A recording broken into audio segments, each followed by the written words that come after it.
Hello दोस्तों, आज मैं सुरेंद्र कुमार आपके लिए सामान्य ज्ञान दर्पण नवंबर मंथ 2020 के नए अपडेट के साथ आ गया हूं और ये आपका वीडियो नंबर 2 है। फर्स्ट वीडियो में अपडेट कर चुका हूं, यदि नहीं देखें तो देख लीजिएगा, उसका लिंक आपको डिस्क्रिप्शन में मिल जाएगा। चलिए छोटे छोटे क्लिप्स करेंगे और कुछ महत्वपूर्ण प्रश्न भी करेंगे। तो क्या करना, आपको कंप्लीट वीडियो देखना। ये आपका सामान्य ज्ञान दर्पण नवंबर मंथ 2020 के नए नए अपडेट्स हैं। चलिए इसको करते हैं। तो देखिए आपका दिया गया है, one nation one ration card योजना अब 26 राज्यों केंद्र शासित क्षेत्रों में लागू हो गया है 1 सितंबर 2020 से। आगे का प्रश्न है आपका, स्वच्छ सर्वेक्षण 2020 के तहत इंदौर को लगातार चौथे वर्ष देश के सबसे स्वच्छ शहर का पुरस्कार मिला। आगे है देखिए एक प्रश्न इसमें, और प्रश्न है 10 लाख से कम जनसंख्या वाले शहरों में अंबिकापुर सबसे स्वच्छ शहर है। यानी 10 लाख से कम जनसंख्या वाले शहरों में अंबिका जो पुर है आपका सबसे स्वच्छ शहर है। क्या है? तो अंबिकापुर। अगला प्रश्न है आपका, यह है आपका, क्या है दोस्तों, दिल्ली कटरा एक्सप्रेसवे कॉरिडोर परियोजना 2023 तक पूरी करने का लक्ष्य रखा गया है। आगे देखिए, आगे आपका दिया गया है, अंडमान व निकोबार द्वीप समूह में हाई स्पीड इंटरनेट की सुविधा हेतु चेन्नई से पोर्ट ब्लेयर तक समुद्र के अंदर ऑप्टिकल फाइबर केबल लगाया गया है। आगे का प्रश्न है आपका, देखिए दोस्तों ये सब छोटे छोटे क्लिप्स हैं, इसको करेंगे। फिर देखिए अंत में आपको कुछ इसका शॉर्ट जो है प्रश्न उसमें दिया गया बुक में, उसको भी मैं करवाऊंगा। फ्रांस से आयातित 5 राफेल लड़ाकू विमान भारतीय वायुसेना में औपचारिक रूप से शामिल हो गया। आगे देखिए, दोस्तों ये जो है, चीन से जुड़े 118 अन्य मोबाइल ऐप्स पर प्रतिबंध लगा दिया गया, जिसमें आपको शामिल क्या है, इसमें देखिए आपको पबजी भी शामिल है। पबजी को लेके 118 ऐप्स जो है उसको क्या किया गया है, प्रतिबंध लगा दिया गया है।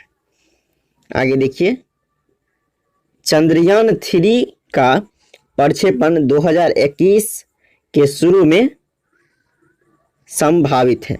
यानी 2021 में चंद्रयान 3 जो इसका प्रक्षेपण संभावित माना जा गया है। आगे देखिए, आगे है देखिए दोस्तों, अमेरिकी राष्ट्रपति डोनाल्ड ट्रंप की मध्यस्थता से संयुक्त अरब अमीरात, बहरीन व इजराइल के बीच ऐतिहासिक समझौता हुआ। अब देखिए दोस्तों, ये जो था ये समझौता हुआ है। अब क्या हुआ कि इन देशों में आपस में बहुत फूट था, बहुत दिनों के बाद जो हुआ है ये उसके बीच समझौता हुआ, इसलिए ये ऐतिहासिक समझौता है। आगे देखिए, ये आपका बहुत ही अपडेटेड क्वेश्चन है और ये देखिए आपके लगभग क्वेश्चन अच्छे हैं, ध्यान दीजिएगा। बेलारूस में अलेक्जेंडर लुकाशेंको लगातार 6ठी बार राष्ट्रपति निर्वाचित हुए। अब देखिए दोस्तों, बेलारूस जो है इसके राष्ट्रपति कौन बने, उसमें लगातार 6ठी बार। तो चलिए 6ठी बार कौन बने हैं बेलारूस के राष्ट्रपति, तो चलिए इसका जवाब है आपका अलेक्जेंडर लुकाशेंको, ये बने हैं 6ठी बार बेलारूस के राष्ट्रपति। आगे है आपका, माली में निर्वाचित सरकार का तख्ता सेना, क्या दोस्तों, तख्ता सेना ने पलटा, शीघ्र ही नए चुनाव कराने की सैन्य सरकार की घोषणा हुई। यानी सेना वहां का तख्ता पलट कर दी, यानी चुनाव नहीं होने दिया। आगे का देखिए प्रश्न, सर्वाधिक समय तक जापान के प्रधानमंत्री रहे शिंजो आबे त्यागपत्र दे दिए। शिंजो आबे क्या दे दिए, त्यागपत्र दे दिए। और अब जो है दोस्तों नए प्रधानमंत्री कौन बने हैं, यानी जापान के नए प्रधानमंत्री कौन बने हैं? तो जवाब है आपका योशिहिते सुगा बने हैं प्रधानमंत्री, यानी जापान के नए प्रधानमंत्री, यानी जापान के। आगे देखिए, भारत चीन सीमा पर तनाव के बीच दोनों देशों के रक्षा मंत्रियों की बैठक कहाँ हुई? तो मॉस्को में संपन्न हुई। आगे देखते हैं, आगे है आपका संघाई सहयोग संगठन व 2 अन्य समूहों के रक्षा मंत्रियों की द्विपक्षीय वार्ता हुआ। आगे देखिए, आगे है विदेश मंत्री। अब देखिए दोस्तों, विदेश मंत्री कौन है? तो विदेश मंत्री हैं आपके डॉक्टर एस जयशंकर। तो एस जयशंकर की चीनी विदेश मंत्रियों के साथ इनके साथ ही बर्ताव हुआ। आगे देखिए, अब देखिए ये है आपका छोटा छोटा प्रश्न। चलिए इसको आपको कंप्लीट करना है, उसमें भी देखिए अगस्त का है। चलिए तो आपको करवाते हैं, ध्यान दीजिएगा। 13 अगस्त का प्रश्न है आपका, सर्वाधिक समय तक भारत के गैर कांग्रेसी प्रधानमंत्री रहने का रिकॉर्ड किसने बनाया दोस्तों? तो नरेंद्र मोदी ने। प्रधानमंत्री नरेंद्र मोदी ने भारत के गैर कांग्रेसी प्रधानमंत्री सबसे अधिक समय तक रहने का अपना नाम किया। 17 अगस्त का, प्रसिद्ध शास्त्रीय गायक पंडित जसराज अमेरिका में क्या हुआ? इनका निधन हो गया। 19 अगस्त का अपडेट, 2019-20 में खाद्यान्न उत्पादन कृषि मंत्रालय के चौथे अग्रिम अनुमान जारी किया गया। अब देखिए, पिराई सत्र 2020-21 के लिए गन्ने के FRP में 10 प्रति क्विंटल की वृद्धि हुई। अब देखिए आगे है दोस्तों, ये आगे का प्रश्न है आपका,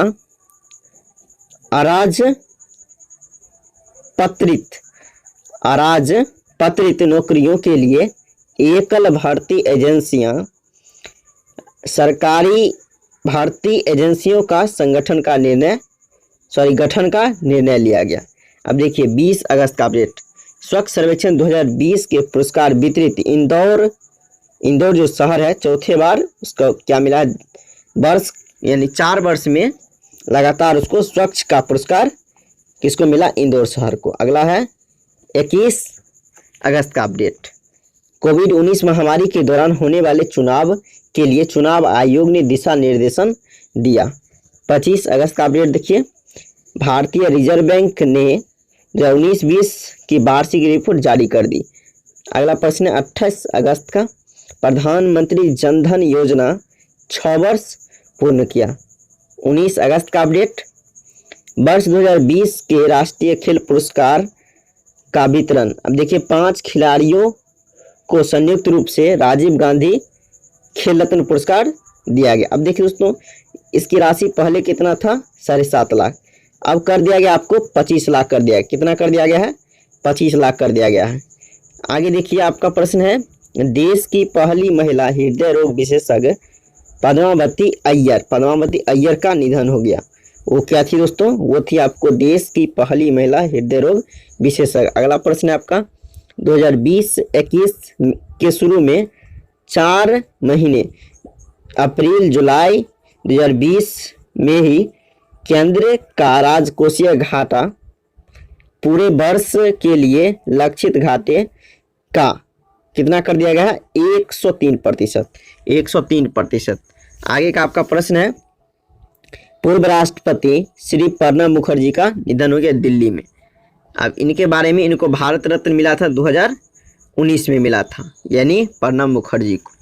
अब देखिए दोस्तों, सामान्य ज्ञान दर्पण जो करवाया था उसमें आपको मैं इनके बारे में डिटेल बताया है, यदि नहीं देखें देख लीजिएगा वो वीडियो।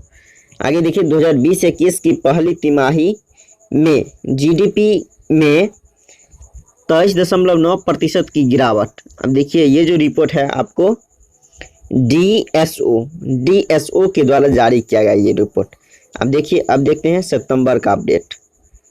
चलिए ये है आपका सितंबर 2020 का अपडेट। अब देखिए, यह आपका 1 सितंबर 2020 को लद्दाख व लक्षद्वीप भी one nation one ration card योजना में शामिल होने से योजना में शामिल राज्यों और केंद्रशासित क्षेत्रों की संख्या कितनी हो गई? 26। अब देखिए आगे का प्रश्न है आपका 2 सितंबर का। राष्ट्रीय सिविल सेवा क्षमता विकास कार्यक्रम मिशन कर्मयोगी को मंत्रिमंडल ने मंजूरी दे दी। 3 सितंबर का अपडेट, चीन से जुड़े 118 अन्य मोबाइल ऐप भारत में प्रतिबंध लगा दिया गया। आगे का प्रश्न है आपका 4 से 5 सितंबर भारत व रूस की नौसेना के संयुक्त अभ्यास इंद्र 2020 बंगाल की खाड़ी में संपन्न हुआ। अब देखिए दोस्तों, ये जो है बंगाल की खाड़ी में संपन्न हुआ और ये किसके किसके बीच हुआ? भारत व रूस के बीच। आगे का प्रश्न है 6 सितंबर का अपडेट, संत केशवानंद भारती को केरल में इडनीर मठ में निधन हो गया। अब देखिए दोस्तों, इनसे संबंधित एक आपको क्या है, समितियां भी हैं। आगे का प्रश्न है ICICI बैंक के पूर्व प्रबंध निदेशक चंदा कोचर के पति मनी लॉन्ड्रिंग के मामले में गिरफ्तार हुआ। शांति निशस्त्रीकरण एवं विकास हेतु 2019 के लिए इंदिरा गांधी अंतर्राष्ट्रीय पुरस्कार एक आभासी कार्यक्रम के तहत ब्रिटेन के प्रकृतिविद डेविड एटनबरो को प्रदान किया गया। यानी शांति निशस्त्रीकरण एवं विकास हेतु इंदिरा गांधी अंतर्राष्ट्रीय पुरस्कार किसको दिया गया? तो डेविड एटनबरो को दिया गया। 10 सितंबर का अपडेट, प्रसिद्ध अभिनेता परेश रावल, क्या दोस्तों? परेश रावल राष्ट्रीय नाट्य विद्यालय का अध्यक्ष नियुक्त किया गया। परेश रावल को बनाया गया है राष्ट्रीय नाट्य विद्यालय का अध्यक्ष, परेश रावल को। फ्रांस से आयातित राफेल लड़ाकू विमान भारतीय वायुसेना में शामिल किया गया है। 11 सितंबर का अपडेट, आर्य समाज के अग्रणी नेता स्वामी अग्निवेश का भी निधन हो गया। आगे का प्रश्न आपका, पूर्व केंद्रीय मंत्री व राजद नेता रहे डॉक्टर रघुवंश प्रसाद सिंह, नई दिल्ली में इनका भी निधन हो गया। आगे भी देखिए दिया गया कुछ अपडेट, इसको भी करते हैं। यह है आपका अगस्त का अपडेट। 13 अगस्त का अपडेट है आपका, अमेरिका की मध्यस्थता से UAE व इजराइल के बीच ऐतिहासिक समझौता हुआ। अब देखिए दोस्तों, ये बहुत दिनों के बाद हुआ क्योंकि इसमें क्या था, आपस में आपको संधियां नहीं थी। आगे देखिए 18 अगस्त का अपडेट, अफ्रीकी देश माली में निर्वाचित सरकार का तख्तापलट कर सेना ने सत्ता पर फिर से कब्जा किया। आगे का अपडेट है आपका 26 अगस्त का, वर्ष 2020 का बुकर अंतर्राष्ट्रीय पुरस्कार नीदरलैंड के, देखिए बुकर पुरस्कार मिला है, अंतर्राष्ट्रीय बुकर पुरस्कार नीदरलैंड के मरियक लुकास रिजनेबेल्ड को। उनके उपन्यास है दोस्तों the discomfort on the evening के लिए दिया गया। जापान के प्रधानमंत्री शिंजो आबे ने त्यागपत्र दे दिया, यानी जापान के प्रधानमंत्री शिंजो आबे ने त्यागपत्र दे दिया। आगे देखिए, भारतीय मूल के प्रीतम सिंह सिंगापुर में विपक्ष आधिकारिक नेता घोषित किया गया। अब एक चीज़ इसके बारे में बता दूं, ये जो हुआ है आपको पहली बार हुआ है, क्योंकि इससे पहले आपको नहीं होता था, यानी दूसरे देश का नेता उस देश में नहीं बनता था, लेकिन ये हुआ आपको पहली बार। आगे का अपडेट देखिए, सितंबर का है, ये है आपका 2 सितंबर विभिन्न देशों में नवाचार की क्षमता से संबंधित ग्लोबल इनोवेशन रिपोर्ट 2020 में जारी किया गया। 4 आपका किसका अपडेट है? 4 सितंबर का अपडेट। 4 सितंबर का अपडेट है, देखिए ये है आपका सितंबर का अपडेट। 4 सितंबर संघाई सहयोग संगठन CIS व SCTO कि रक्षा मंत्रियों की बैठक कहाँ में संपन्न हुआ? तो आपको हुआ मॉस्को में। कहाँ हुआ? मॉस्को में। भारत चीन सीमा पर तनाव के मुद्दे पर दोनों देश के रक्षा मंत्रियों की बैठक, ये भी हुआ आपको मॉस्को में। आगे देखिए 6 तारीख का अपडेट। न्यूयॉर्क में अमेरिकी ओपन टेनिस टूर्नामेंट 2020 के एक मैच के दौरान एक महिला खेल अधिकारी पर बाल फेंकने के आरोप में, यानी बाल फेंकने के आरोप में विश्व के नंबर 1 खिलाड़ी नोवाक जोकोविच टूर्नामेंट से बाहर किया गया। अब देखिए इस पे आरोप लगाया गया, इन्होंने क्या किया? बाल को फेंकने के आरोप में विश्व के नंबर 1 खिलाड़ी नोवाक जोकोविच को टूर्नामेंट से बाहर किया गया। और ये कहाँ हुआ था? न्यूयॉर्क में यूएस ओपन टेनिस टूर्नामेंट हुआ था। आगे देखिए 8 तारीख का आपका अपडेट है। पुर्तगाल के क्रिस्टियानो रोनाल्डो अंतर्राष्ट्रीय फुटबॉल में 100 से अधिक गोल करने वाले विश्व के दूसरे खिलाड़ी बने।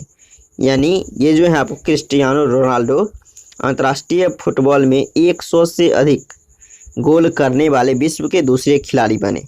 आगे देखिए 10 तारीख का अपडेट। विभिन्न देशों के लिए इकोनॉमिक फ्रीडम इंडेक्स भी जारी कर दिया गया है। आगे देखिए, आगे है आपका, देखिए दोस्तों आगे है आपका 12 तारीख का अपडेट है। न्यूयॉर्क में अमेरिकी ओपन टेनिस टूर्नामेंट 2020 का महिला एकल का खिताब कौन जीता? नोआमी ओसाका। किसने जीता? नोआमी ओसाका जीता आपको न्यूयॉर्क में अमेरिकी ओपन टेनिस महिला वर्ग का खिताब जीता है। आगे देखिए ऑस्ट्रेलिया के डोमिनिक थिएम अमेरिकी ओपन टेनिस पुरुष एकल का खिताब विजेता बना। अब देखिए दोस्तों पुरुष में आपको रहा डोमिनिक थिएम और महिला में कौन रहा? तो रहा आपको नोआमी ओसाका। अब देखिए 16 तारीख का अपडेट। जापान के लिबरल डेमोक्रेटिक पार्टी के नए नेता प्रधानमंत्री के रूप में बना। अब देखिए दोस्तों प्रधानमंत्री के रूप में कार्यभार संभाला, उसका नाम क्या है? उसका नाम है आपको योशिहिदे सुगा। ये जापान के प्रधानमंत्री के रूप में निर्वाचित हुआ है। तो दोस्तों आज के लिए इतना ही, फिर मिलेंगे नेक्स्ट वीडियो में, तब तक के लिए जय हिंद।